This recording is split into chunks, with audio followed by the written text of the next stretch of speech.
Hi class. Now we're going to talk about chapter 4, which you have chapter 4 and 4, 5, and 6 for week 2.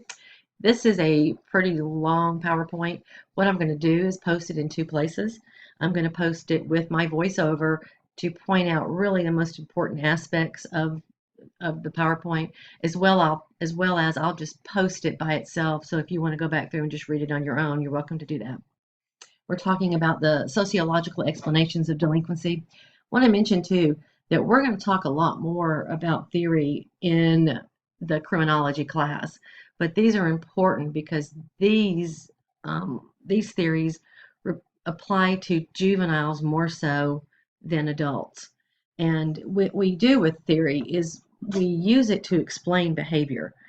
Anytime that we can identify a theory with a behavior, and if we know why that behavior is happening, why are we finding that out? What is the purpose of knowing why it happens? So that we can stop it, so we can find the causes of it and then go back and prevent it from happening. These are all of the types of theory we're going to talk about in chapter 4. We're going to begin with talking about Sean McKay, social disorganization. We'll talk about differential association with Sutherland. He has, oh gosh, I'm trying to remember how many concepts to that, but we'll see them. The subcultural theories suggest that youths often act in accordance with a different set of values and beliefs. And the techniques of neutralization presented by Sykes and Matza. They allow youth to violate the law while maintaining a positive image as a conforming member of society. These are, like I said, these are all theories that are these experts have deemed are important. Routine activities theory argues that a criminal act requires three things. The strain theory suggests that crime is an outcome over someone feeling strained to not be able to have that which others do. So the strain causes them then to act out in criminal behavior. Hershey's social control theory, as well as attachment theory and the self-control theory, in that if a child has a bond with any significant adult from birth, even prior to birth, the bond is based on attachment, commitment, involvement, and belief. As long as they have that attachment and commitment, then they will refrain from criminal behavior. These two theories have to do with the opposite of why they do a crime. These explain why they won't do a crime. The labeling perspective proposes really that if you label an individual to do something, they're going to do that. And there's the integration theory that integrates a lot of different theories into one, because as we'll see, there's not just one clear explanation for any behavior. When we talk about sociological explanations of crime, we are looking at just what it sounds like. We're looking at society to explain why the behavior occurs. This is the opposite away from the positive school and the classical school that related behavior to the individual, which we talked about in chapter 3. Great changes in society during and after the Industrial Revolution led to the view that behavior was an outgrowth of social relationships, and that the attempts in empirical research often find some degree of support for the sociological explanations. It does reflect elements of both the classicism and positivism. It takes what those two schools believe and incorporates it into society. So it's not really the opposite of those two, but it does. When we look at the positive school, we're looking at biological reasons. When you talk about sociological, we're not talking about biological. First, we're going to talk about the ecological perspective. It's also called the Chicago School, and it's because this research was done in Chicago on a focus of the adolescents in the inner city of Chicago. That there's a great growth of criminal behavior in the larger cities and within a certain, they compared, what Sean McKay did was they compared different aspects of the inner city, and they found that the newer areas were densely populated.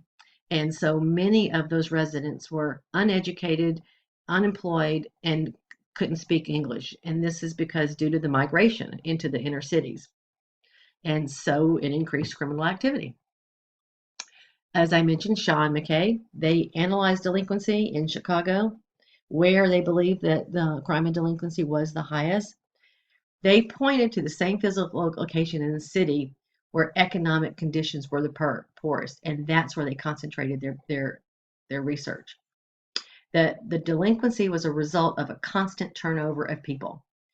That the turnover caused social disorganization. There were so many people coming in and out that you had people living in one area and then leaving.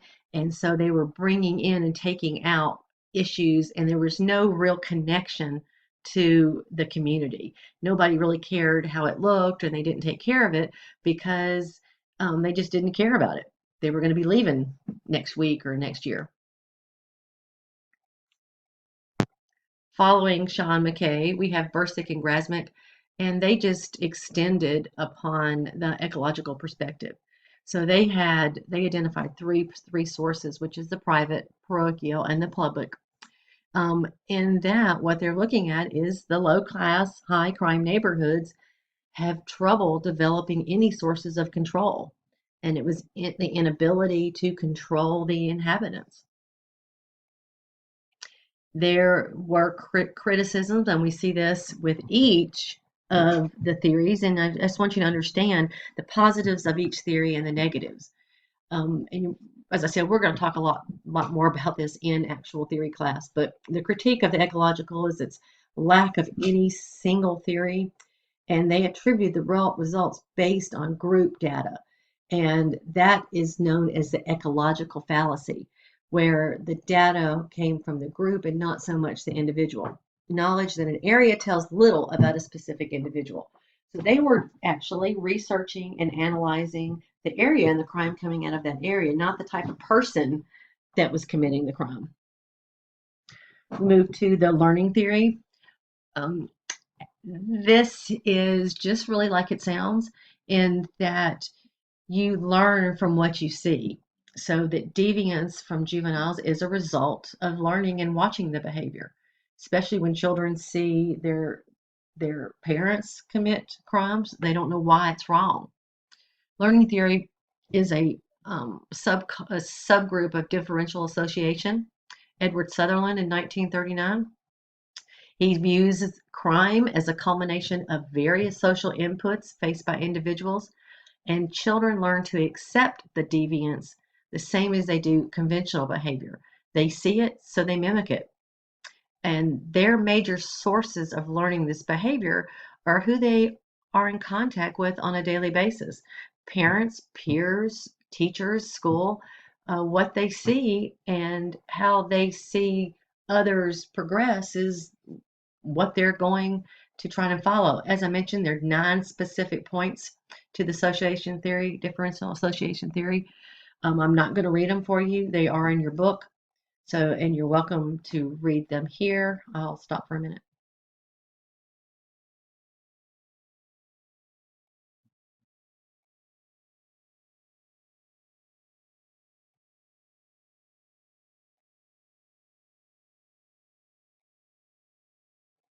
The main point I want to point out, and it kind of sums it up for all of them, but if you look at this one, learning criminal behavior by association with criminal and anti-criminal patterns.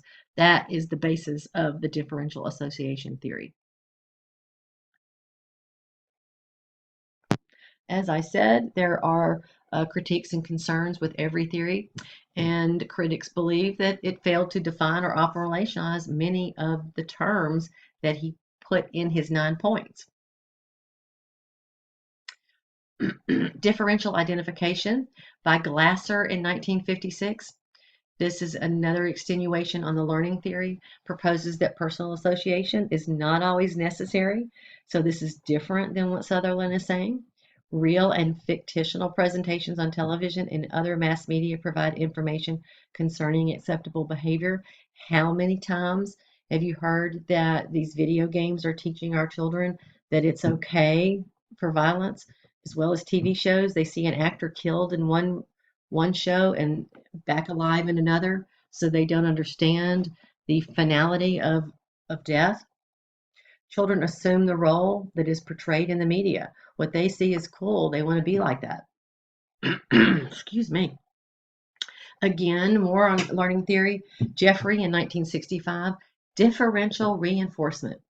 The ideas of operant conditioning that an individual learns from a number of sources, both social and non-social. So it's not just one area that they learn. It's a combination of everything they're exposed to, the people, the media, education. Also, here what we have is what we talked about in classical school, that pleasure before pain. If a behavior results in a pleasurable ending, the individual is more likely to repeat that behavior. That's why it's so important that punishment exceed the pleasure. So if and this was the hedonistic calculus, that an individual is less apt to repeat that behavior if there's no real pleasure in it. Let's move now to the subcultural theories. Talking about subcultural theories, Cohen and Miller are the theorists behind the subcultural theory. In a nutshell, subcultures exist in all cultures. They are a smaller part of the larger culture, and they have their own set of values, and they are attempting to act in accordance with those subcultural norms. A subculture is a smaller part of a larger culture. As I mentioned, Cohen and Miller in the 1950s, in that there were focal concerns that they identified within their theory: trouble, toughness, smartness, excitement, fate, autonomy. And these are all in your book. But this is a result of culture conflict. By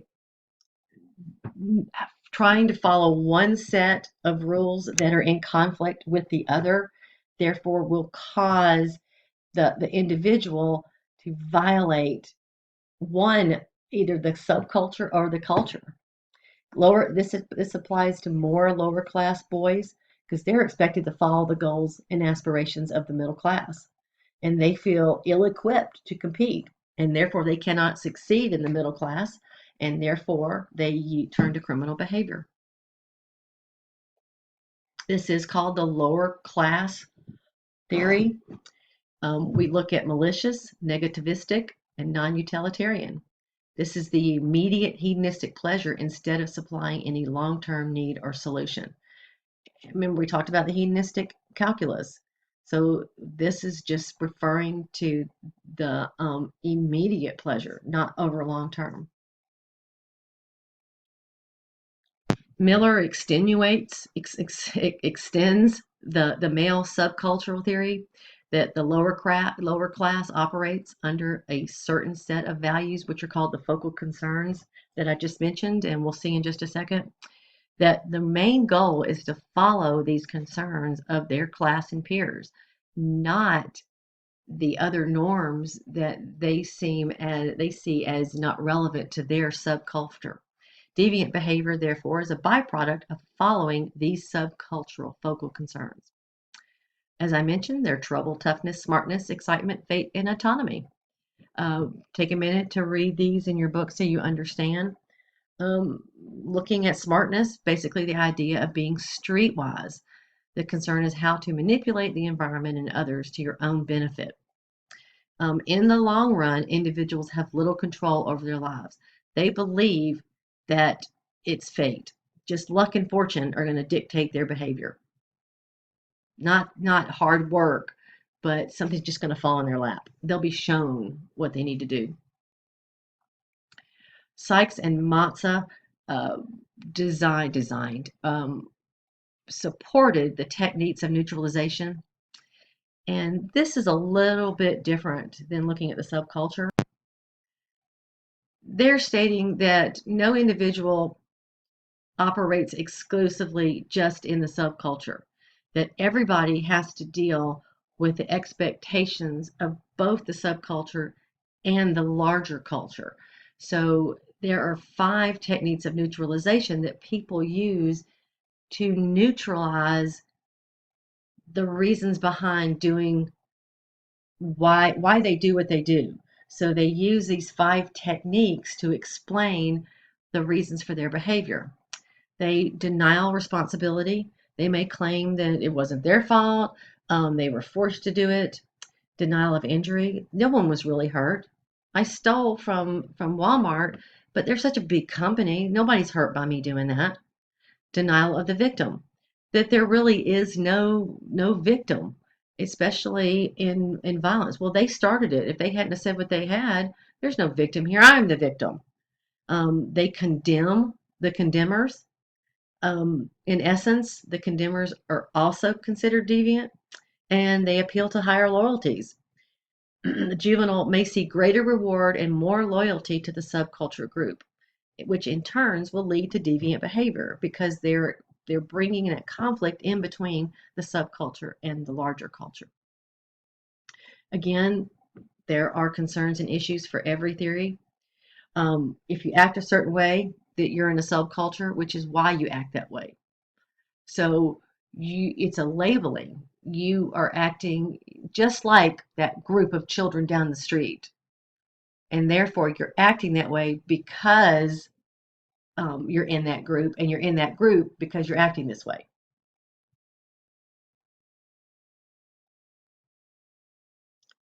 The routine activities and rational choice theory basically is that your behavior contributes to deviant events, that just being where you are is the reason that you acted the way you did. And Cohen and Felsen that explain the 3 criteria.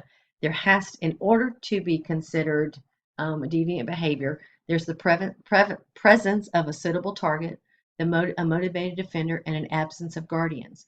In other words, a child left at home, a 15-year-old left at home by themselves, and they know that their neighbor has the new Xbox and sees that they have left for the day and they left their front door open. Therefore, they are a suitable target. He's motivated because he wants that Xbox and his parents are not home. Rational choice theory assumes that potential offenders make choices based on the factors in their environment. This is one of the most popular theories currently being used. It does not mean that offenders plan their behavior, but more that what they come upon, just their activities that and their experiences lay the foundation for the unconscious decision making. And I'm reading it right off of here.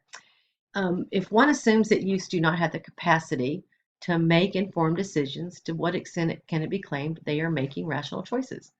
So if they don't have what it entails to make that choice, then they cannot make a rational choice. Strain theories, I brought this up a few minutes ago. This has 2 basic assumptions. Man is inherently egoistic, and society does not provide equal access. We hear this quite often in that, especially when you hear of upper class adolescents have a lot more at their fingertips. They have more money to provide better education.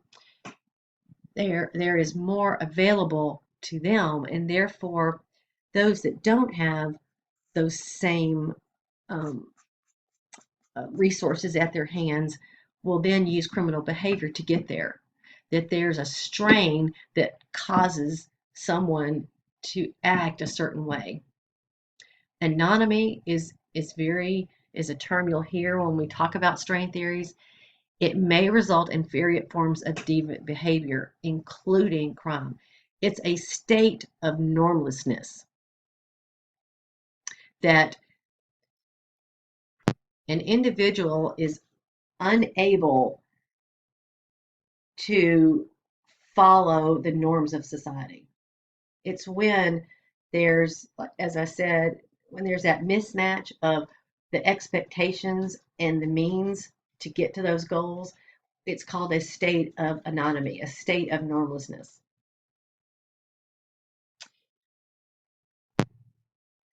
Merton came up with ways in which individuals can adapt to the strain that they see that's between the goals and the means. And those are conformity, innovation, ritualism, retreatism, and rebellion. I think they should be here. Nope, they're not. We also have the general strain theory. I'm sorry, did I go? I went too far. Suggests that strain arises from two additional sources, along with what we just talked about up here in anomy and normlessness. That the removal of a desired or valued stimuli and the presentation of negative stimuli can cause someone to be angry and frustrated and cause them to act in a certain way, that they feel that strain that can prompt them to respond in criminal behavior, in anything that's deviant behavior. And as we see again, there are some issues with strain theories. It fails at the bottom here, it fails to explain why one person chooses deviance and another does not. And we see this. We have two brothers in the same situation growing up in a lower class home, in a lower class neighborhood with the same advantages or disadvantages. One turns to crime and one does not. Why? They were both dealing with the same amount of strain and the same subcultural values available to them, but yet one had low aspirations here and turned to deviant behavior, and the other one did not. The other one chose to work hard to get what they wanted. Social control theory and self-control theory. These, as I said, are the theories that explain why someone does not participate in crime. The containment theory proposes that there are factors that promote conformity. The individual may have some control over his or her own behavior, and two types of containment. This theory is used to explain why someone does not participate in deviant behavior. Why do they have the control to make the right choices, opposed to someone that does not? The reckless containment theory forces promoting conformity and promotes deviance. This theory explains that there are outside forces and inside forces, both that are pushing an individual to promote conformity, to participate in conformity or deviance. Hershey's self-control theory began as the social control theory. This is where I was telling you that delinquent acts result when an individual's bond to society is weak or broken. There was a research project done many, many years ago that tried to really evaluate the effects of attachment. But the only way to really and truly research attachment is to have an experimental group and a control group. And you really can't do that according to the ethics. How can you willingly deny a child from attachment and the commitment? And this is the commitment and involvement and belief in what they believe in what is right, what does not lead to criminal behavior. If a person is attached to someone, and what's funny is when we're talking about the gangs, this occurs in gang behavior as well, that children, adolescents become attached to other members of their gang and therefore follow along with those subcultural values. But Hershey says that when that bond is broken, deviance ensues. As I mentioned, attachment, commitment, involvement, and belief. Belief, the existence of common value system within the society. As somebody is more involved in their culture and in their society, they'll accept the system, and they're less likely to violate the beliefs of society when they have that acceptance within society.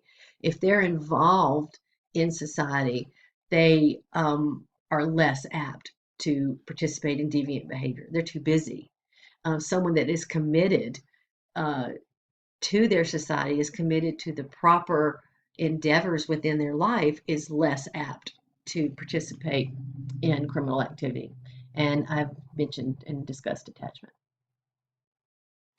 More problems with this. It doesn't explain how the bond becomes weak or broken.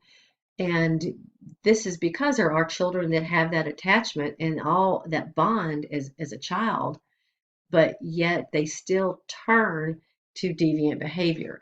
And my belief is that it's because the bond is not continued. When you don't have the involvement, you could have had the attachment and the commitment to doing right, but as you get older, if you don't have those conventional activities of being involved in the community and a belief in the system, you are going to deviate and drift away from the conformity.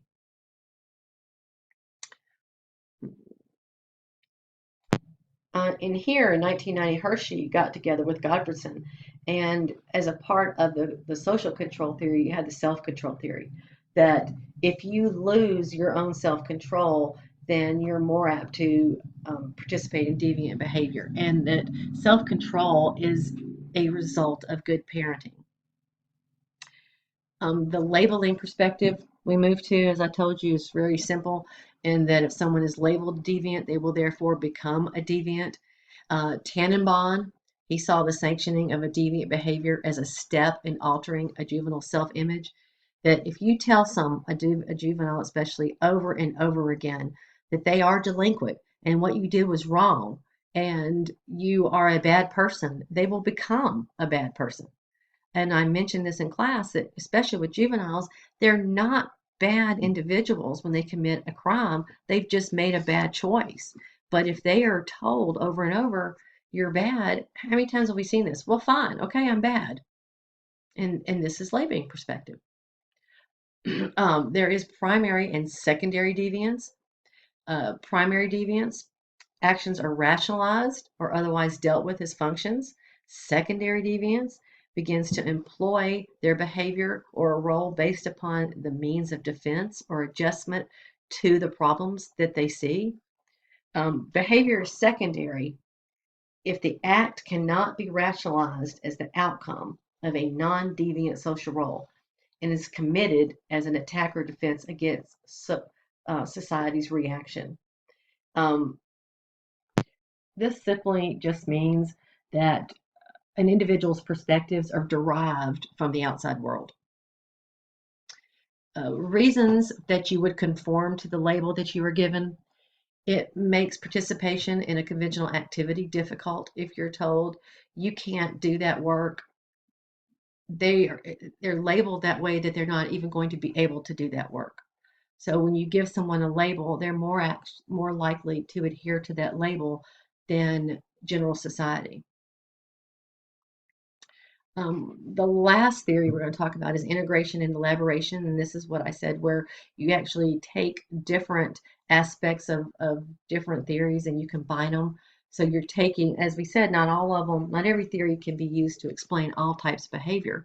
So when we combine, we take, say, social control, strain, differential association, and the way that they have been used, and we conform them to the behavior that we are now seeing.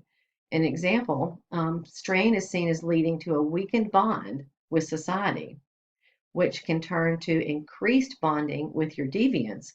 So we're seeing the social control and self-control theory and deviant behavior.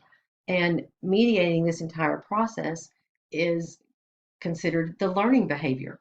So someone can become involved in deviant behavior because of the strain. They may not have the same opportunities as the boy next door. So therefore they participate in deviant behavior to get that way. Well, then they're labeled a deviant, so they continue with their deviance. And they have a lack of self-control because they didn't have the attachment and the commitment within their community in order to prevent them from losing their self-control. Developmental theories and the reintegrative shaming. We'll talk about reintegrative shaming a lot more when we talk about restorative justice. Reintegrative shaming is not what you think of as in shaming. It's not shaming someone into becoming a better person or different. But the reintegrative shaming is positive labels and positive symbols within a interaction, within a conference with other people. Well, where they might tell the offender, I'm very disappointed in the way you acted, but they focus on the individual as positive and the act is negative. So I know you're a better person. I know you can do this, and we're here all here to help you. um, the impact of these theories on juvenile justice, and this is something that we'll talk about even in our media presentation. But all of these theories impact the system because we try to take these theories and explain crime. As I've said, we try to take these theories and explain why we're increasing punishment. Incarceration is viewed as a deterrent to juvenile crime. And this is on the assumption that if you do the crime, you do the time. And it's an assumption of free will and the hedonistic choice. They made a rational choice to commit a crime, and therefore they should be punished for that crime. We see though that incarceration has increased over the years but offending has decreased. And the reason that people will say incarceration is a deterrent, it is. When a juvenile is incarcerated, they are not committing future crimes. It's when they are released that recidivism rates go up. I think that's the last one. It is. Make sure you review back over this. Any questions, we'll talk about it in class.